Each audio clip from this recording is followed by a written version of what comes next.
Thanks, everybody.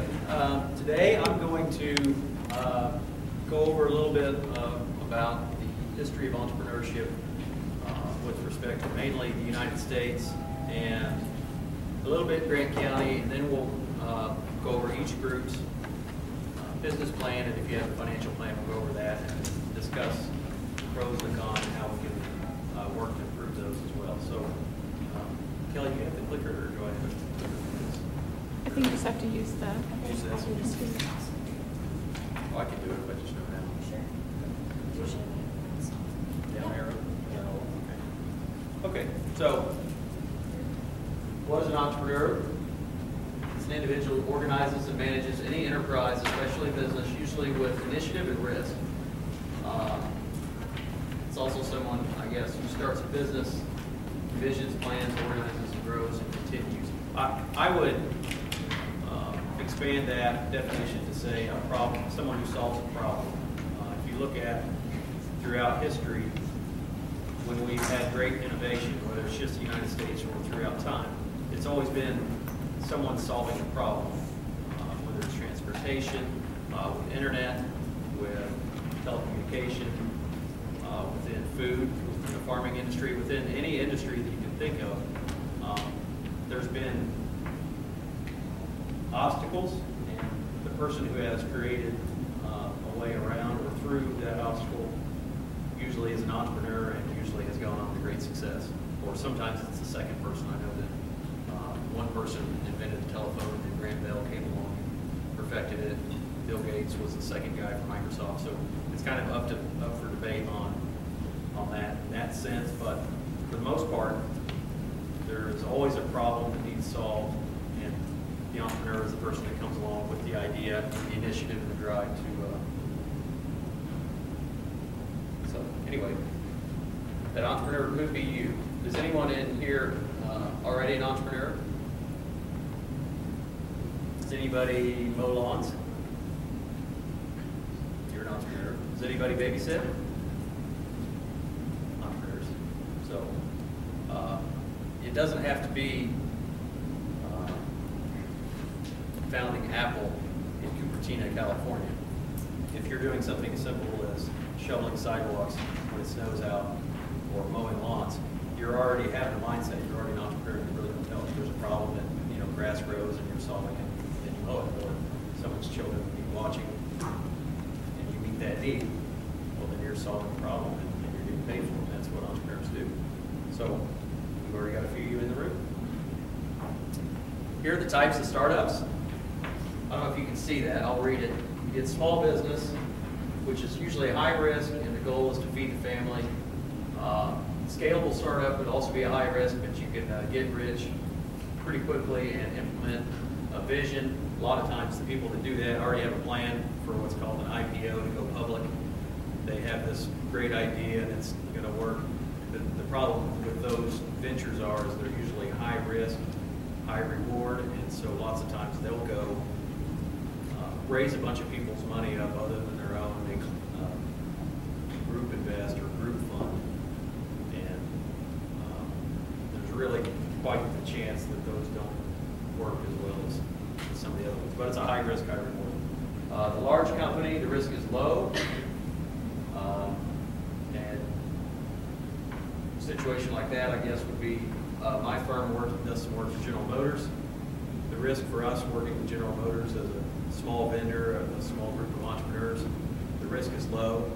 It doesn't mean that we're going to make a whole lot because General Motors can choose everyone, but it is a low risk because we can do a little bit of work out of our office here in Gas City for the GM plant in Marion, and the risk is quite low, and we get paid, and our engineers have jobs. So, and the fourth one that's just recently come up is a social startup with Foursquare, Facebook, MySpace, and probably 10 more that I don't even know about because they just are happening so quickly. But all those types of startups. So now I'm going to go through a few American entrepreneurs. And before I do, does anybody want to just throw out some names of people that you think are entrepreneurs from the history of the United States, from like what you know in history class? This isn't really that hard. Rockefeller's one, yeah. Eli Whitney would be one, the cotton gin. Oprah. Who? Oprah is, she's quite the entrepreneur. I mean, she really is. She started out as an employee working for, I think it's WGN in Chicago. It was one of the local radios or television stations. Decided to start her own production company. Now Oprah, I don't know how many employees she has, probably numbers in the thousands. Do we have any other ideas of who would be an American entrepreneur from Henry Ford? Henry Ford would be one. Oh. Madam C.J. Walker. Yes. Yes. Thank her.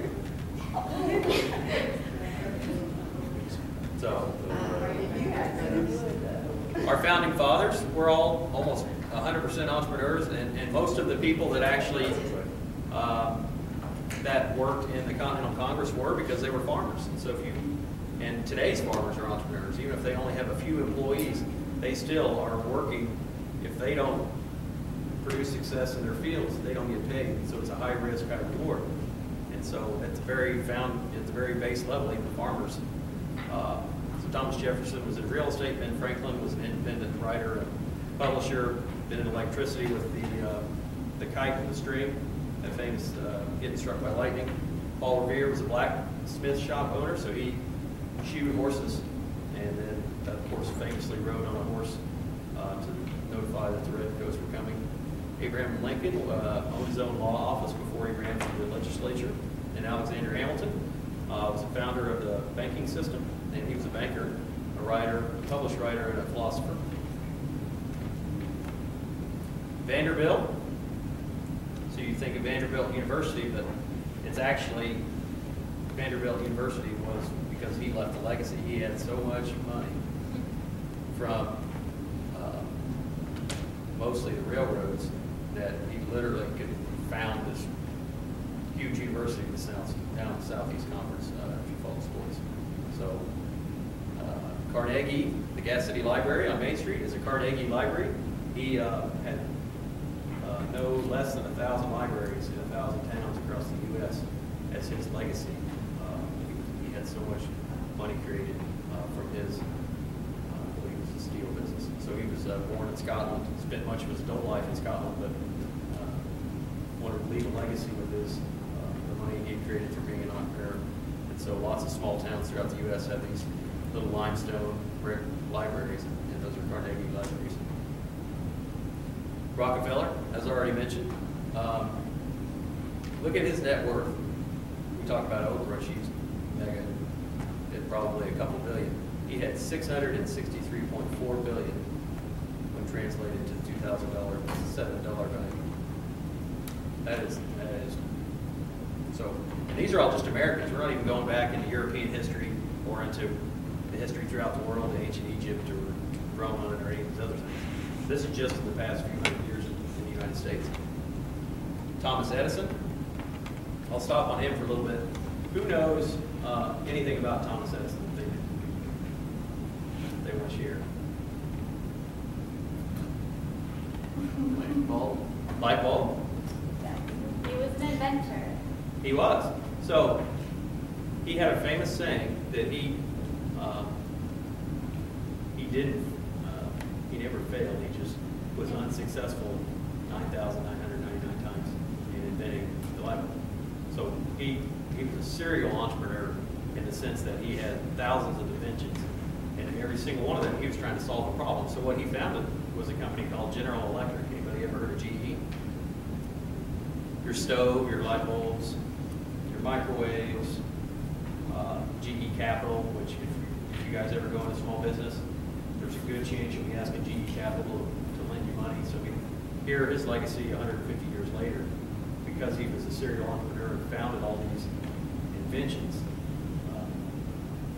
He was able to really make the world a better place, which the goal, just as a side note, the goal here as entrepreneurs should not be to get rich or to get rich quick.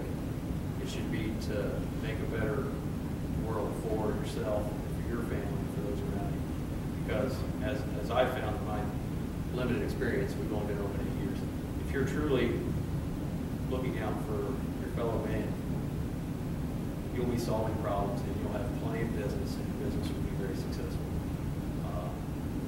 lots of business people out there that create a very bad name for other business people, and that's because they care about themselves first and the customers and the public last, and that's a shame. So people like Edison, he was probably difficult to work with because he was such a perfectionist, but ultimately he was trying to solve thousands of problems through his inventions, and still has one of the largest corporations in the world yet today, or his heirs probably. Christopher Columbus. So Christopher Columbus was trying to find a new trade route to get spices from China, and somehow founded the United States. But he took great risk. He was an Italian that went to borrow money from the Queen of Spain to fund his venture. So that's not all that much different than today. People today, myself included, if you have an idea, you go make a pitch for the idea. You have the financial plan that a few of you guys have submitted today. You have to put one of those together and make the pitch, make the ask for money. And Christopher Columbus was successful in that, and got 3 ships from the Queen of Spain, and I guess discovered America was already here as far as Europe's concerned. Henry Ford, we already heard about Henry Ford. He had, I think, 2 failed car companies before Ford Motors. So he was obviously not afraid of failure. And like any entrepreneur, you can't be afraid of failure. You have to understand there's a risk. And if it doesn't work out, you did your best, you pick up the pieces, and you start again. And so he's just like Edison, he's somebody who didn't let failure enter his vocabulary. Now we get into a few more recent people. Zuckerberg, whether he stole the idea from Facebook or not, he held on to it, I guess. So we'll put him on there. He's born in White Plains, New York, and now even his sister, who was the marketing piece behind Facebook, she's went out on her own and has founded this multi-international marketing firm. So even him, he needed a team to help him be successful, and now she's actually spun off and formed a huge firm that has thousands of marketing people working for them. So that's really interesting how these spin-offs can even happen. So one successful organization doesn't just impact the people within that organization, but the ripple effect spreads out. So Dennis Crowley, I don't really know anything about Foursquare. I think this is the guy from Foursquare. Always just thought it was kind of neat that they said they're the mayor of this bar or whatever, mayor of whatever you're sitting at. I guess maybe I study all of your high school. Anyway, so we get down to why did these entrepreneurs do it? So I alluded to that earlier. One, they say they can do it better. They want to fulfill a dream for themselves or their family, which a lot of times is the case. If you want a better life for yourself, for your family, for your parents, for your kids, lots of times solving a problem, that's a problem you need to solve. And so then you start a business, and that becomes the problem that you do solve. You want to help others. Some people want to be their own boss. You want to create opportunity for other people, build equity, financial reward, prestige. There's a whole lot of reasons, but I want to stress that it's very important that in all the things that you say and you do, not just as entrepreneurs, but as employees and as adults, as you leave high school and transition to whatever the next phase of your life is, you operate with extreme amount of integrity. Because as we'll discuss a little bit in the business world, if you don't operate your own personal life with integrity, you're going to have a long, hard struggle. And I say that because there are people that would rather not be honest and truthful in their dealings, whether they're entrepreneurs or whether they're just regular people. And that's no way to live your life. So especially if you're an entrepreneur, you must operate yourself that way, because people rely on you for their paycheck. If you have employees, they're feeding their families, and you have to operate your own life with integrity, or you're not just jeopardizing yourself and your family, you're jeopardizing other people and their families. So it's very critical in your dealings that you do that. So who can think of a few people in recent times who haven't held up personal integrity in the business world? Anybody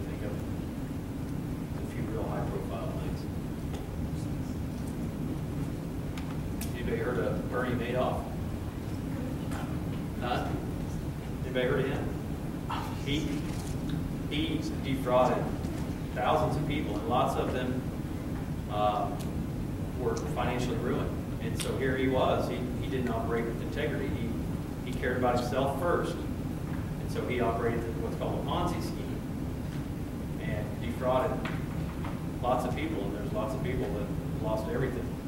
Enron was another thing. You guys were probably, gosh, that's probably 10 years ago, so you get over beyond. But thousands and thousands of people lost their retirements because of a few people's decisions, and they didn't have integrity with how they dealt with their business. Unfortunately, it cost lots of people their retirements. The term Ponzi scheme, when I said Madoff, actually comes from a businessman named Ponzi that had this scheme to get other people to invest their money with him, and then he didn't give it back to them. And so that's his legacy. His last name was Ponzi, and now anytime somebody comes up with a scheme, they call it a Ponzi scheme. So you don't want to be a Ponzi. So how do these people do this? How do they become entrepreneurs? It takes action steps. You can do a lot of the things that we're doing here in this program, but ultimately it comes down to taking an action step. I know a lot of you are probably in athletics or in music or in different things. You're not going to be a good athlete if you don't get up and go to the gym. You're not going to be a good musician if you're not getting up and practicing. Being an entrepreneur, being in business is the same thing. You have to get up. You got to take steps. You got to take initiative. Same with being a good student. You're not just going to get straight A's. You got to actually put into work. And so being an entrepreneur is no different. You really have to have drive and initiative, and you can succeed. So ways to do that are writing a business plan, using the drawing board, which my office, what we did was we used those whiteboard paint. And so we just actually painted a 4 by 16 foot long area with the white dry erase board. And so when we have ideas, we just go over there, write them on the dry erase board, and wipe them off. So you need to be able to have that kind of idea flow, but it doesn't. You can use just plain sheet paper, just whatever. Pitch your plan to investors. In today's economy, especially if you want to grow your business, lots of times it takes capital, whether that comes from an angel investor, whether that comes from a bank, whether that comes from a family member, whether it comes from a hard money lender, whether it comes from a small business microloan that the Growth Council gives, that I'm on that committee. You still have to write a business plan. You need to make a pitch, and you need to ask somebody for some money at some point. When I started, I asked my grandmother for $40,000 startup loan, and that was 8 years ago. And we've got quite a flourishing business. I would say, at least for me, I never thought we'd be as blessed as we are.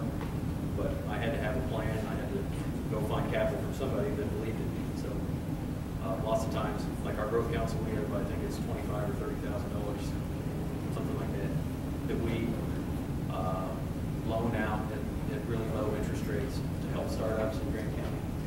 So when you get out of college, you can have an idea and you want to stay around here. We help do that. That was not available when I moved here and started my business, so I probably would have done it for the Growth Council. So you need to be able to pitch your plan, and then start your business and collaborate with other entrepreneurs. And so just as you have today, right here, every table's got a mentor. You need to really use the mentors you have right now as a real opportunity. When you go to college, seek mentors.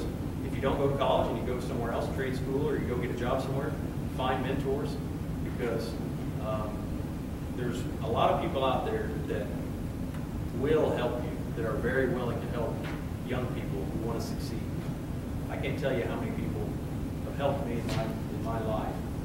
And what they want to see is they want to see a young person that really wants to learn from them, and then they'll teach you everything you want to know. So seek out mentors, seek out people who can train you. And that would be, if you want to be an entrepreneur, then collaborate with other entrepreneurs. But no matter what you do, it's good to have a wise counsel. So, if first you don't succeed, try again. So, I've had at least 2 failures, maybe more. I had a failed t-shirt business in college, a failed mortgage business. I've had several ups and downs in business. So, but we've got no less than 3 successful businesses right now. So, but we've had to go through our failures to get there. So, that's fun.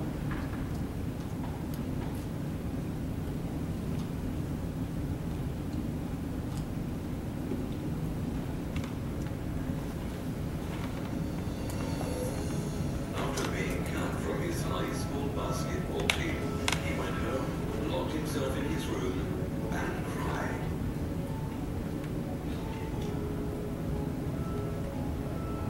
He wasn't able to speak until he was almost 4 years old, and his teachers said he would never amount to much.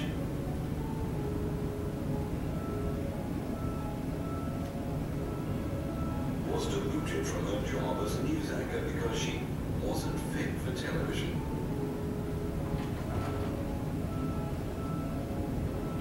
Fired from a newspaper for lacking imagination and having no original ideas.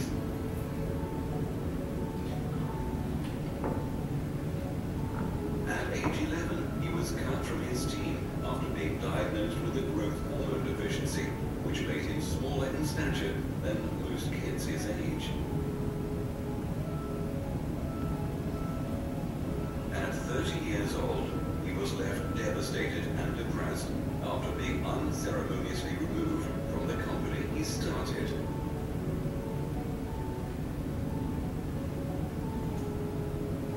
A high school dropout whose personal struggles with drugs and poverty culminated in an unsuccessful suicide attempt.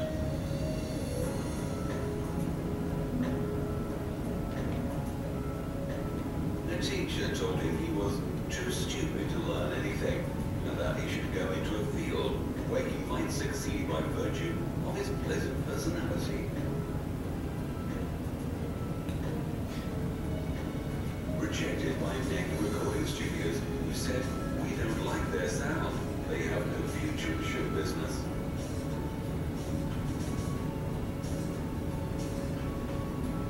His first book was rejected by 27 publishers.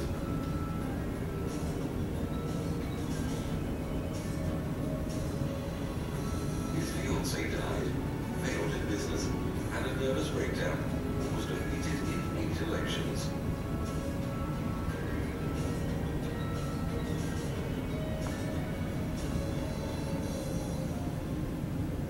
If you've never failed, you've never tried anything new. Oh, that's really great. So, real quick before we break with mentors, let's have each group stand up, somebody from the group stand up and say what your idea is, what your business plan is. Then just a brief summary, and that'll kind of get the mentors aware of it, and I'd also like to understand. And then if anybody has any of the financial part done, you can explain a little bit of the financials too. So we'll start there and then work our way over.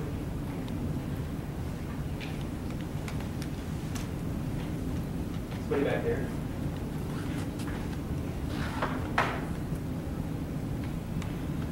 Our business is really, it's going to be a type of restaurant where we can grow our own coffee, grow our own tea, Cool. So it'd be like rooftop